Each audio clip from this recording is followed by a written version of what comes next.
రాజంపేట మండలం ఎస్ ఎర్రబెల్లి దొంగతనం కేసును రూరల్ పోలీసులు ఛేదించి 100 గ్రాముల బంగారు చెన్నైకు చెందిన ఇద్దరు దొంగలను అదుపులోకి తీసుకున్నారు.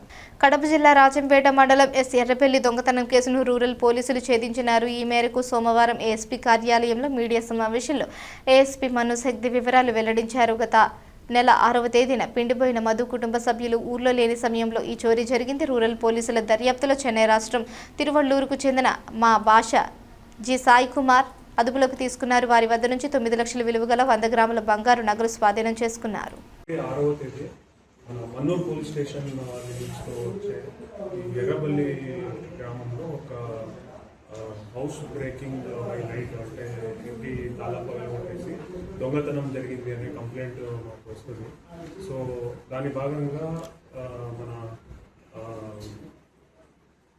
మన్నూరు సిఐ లింగప్ప గారు, అలాగే ఎస్ఐ వెంకటేశ్వర్లు గారు, అలాగే సిసిఎస్ సిబ్బందితో కలిసి వేరే వేరే టీంలు ఫామ్ చేసి ఈ క్లూస్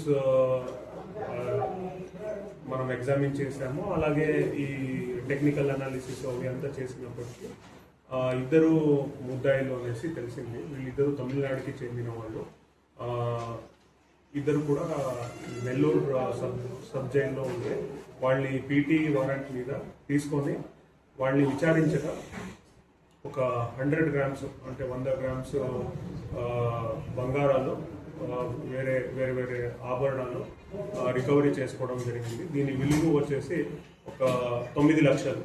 సో ఈ ఆభరణాలని ఎవరైతే బాధితులు ఉన్నారో వాళ్ళకి కోర్టు ద్వారా అందజేస్తాము.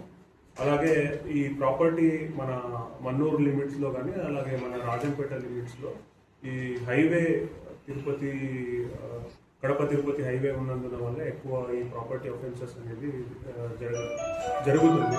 సో దానికి ఈ ప్రజలతో నా కోరిక ఏంటంటే, మీరు ఇంటి నుంచి బయట వెళ్ళేటప్పుడు మీ ఆభరణాలని, విలువైన వస్తువుల్ని అట్లీస్ట్ మీ బంధువులకి ఇవ్వడమో, లేదంటే బ్యాంక్లో పెట్టడమో అట్లా చేయండి. లేదంటే మా పోలీస్ వాళ్ళకి కూడా అట్లీస్ట్ ఇన్ఫార్మ్ చేస్తే బీట్ అనేది అక్కడ ఎక్కువ కాన్సన్ట్రేట్ చేసుకుంటాము. అదేవిధంగా ఈ లాక్ తాళా వేసేటప్పుడు ఈ ఇంటర్లాక్ అనేది వస్తుంది. అప్పుడు ఇంటర్లాక్లో లాక్ చేశారా లేదా అనేది తెలియకుండా ఉంటుంది. అది కాకుండా బయట గేట్ లాక్ చేస్తే వాళ్ళకి ఖచ్చితంగా తెలిసిపోతుంది ఈ ఇంట్లో ఎవరు లేరు అనేది.